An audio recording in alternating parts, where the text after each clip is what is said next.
हा वार असेल. असे प्रश्न मंथन, स्कॉलरशिप, नवोदय परीक्षेमध्ये येतात. तर आठवड्याचे वार किती असतात? सोमवार ते रविवार. आता आपण काय करणार आहोत? एका क्लुप्तीने उदाहरण सोडवणार आहोत. आपण 156 ला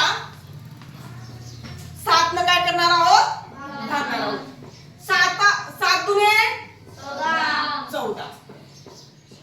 5 2 4 गेले 1 राहिला. एकामधून 1 गेला 0.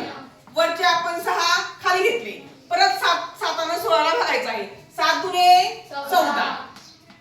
6 तून 4 गेले 2 राहिले. एकामधून 1 गेला 0. म्हणजे बाकी किती आली रे? 2. मग आपण आज वार कोणता आहे? मंगळवार. म्हणजे मंगळवारच्या आधी आपण 2 दिवस जाणार आहोत. आधी कारण पूर्वी विचारलंय ना. काय विचारलंय? पूर्वी.